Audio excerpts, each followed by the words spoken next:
How many of us want our daughters to grow up confident, independent, and fearless? How many of us believe that change begin with us? Beautiful. Thank you. That gives me hope. Because today I'm not just here to talk about confidence. I'm here to talk about what makes confidence possible. For years, we have heard a powerful thought, often quoted by Sudha Murthy.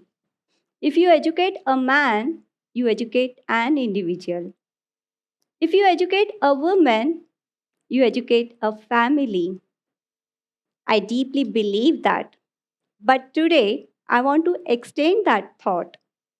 When you financially empower a woman, you don't just educate a family, you secure generations. Because financial freedom is not just about money, it's about dignity, it's about decision making, it's about having a voice. I belong to a prosperous family. I am well educated. I have a supportive husband and beautiful daughters. From outside, everything looked perfect. But here, something is missing. One evening, there is a family gathering. I am here serving food, making sure everyone is comfortable.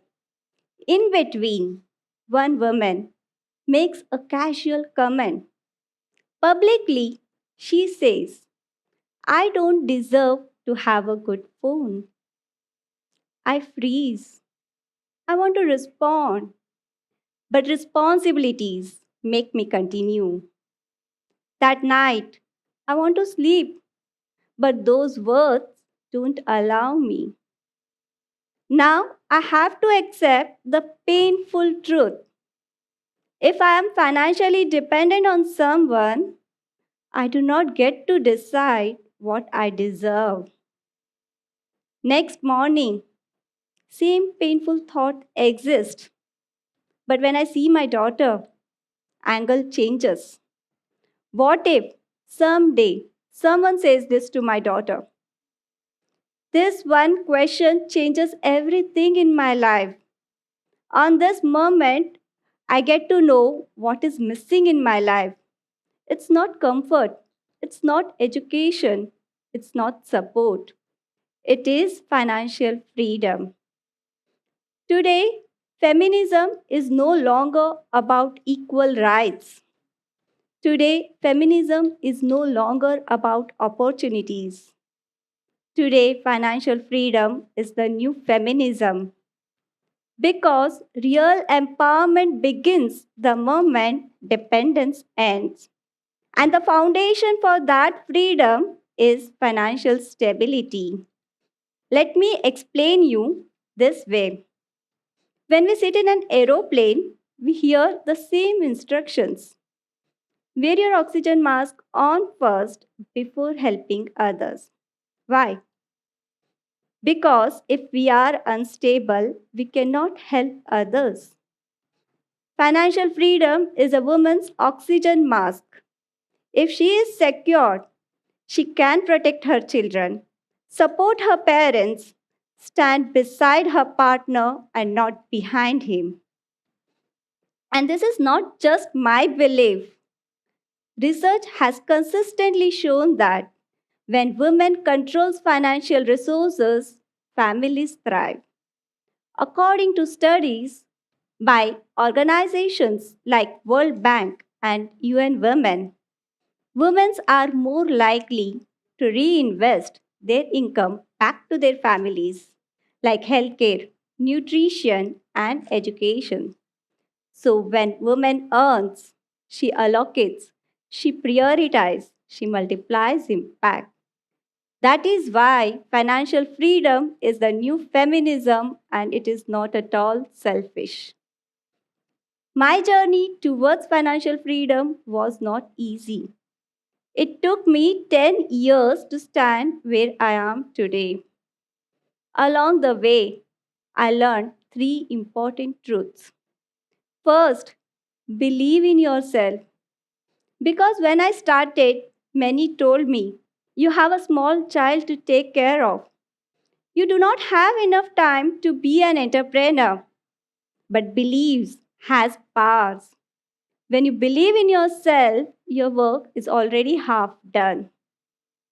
Second, start small, experiment, learn from your failures, scale your success. Because confidence is gained by smaller wins. Third, have one mentor. When mentor entered my life, I stopped making common repetitive mistakes. Negativity took a back seat. Clarity took a driving seat. My success growth got accelerated. So, friends, now I want to ask you all, are you aware of what is missing in your life? Are you waiting for permission? Are you waiting for some day? Awareness is the first step. Decide what you want. Believe you deserve it. Start today, not tomorrow. Because what I have learned is confidence backed by financial independence is unstoppable. And this is why in our homes we say, Bahu beti ghar ki Lakshmi hai. In our tradition, Lakshmi is not just the goddess of money, she represents prosperity, abundance, stability, a flourishing home. For centuries, we have symbolically respected women as well. Now it's time to practically empower her with wealth. Because Lakshmi is not meant to sit quietly in home. She is meant to circulate, create value, multiply impact. So, my dear women, I request you all not just wait to be called as Lakshmi of your home. Claim it, earn it, live it. Thank you.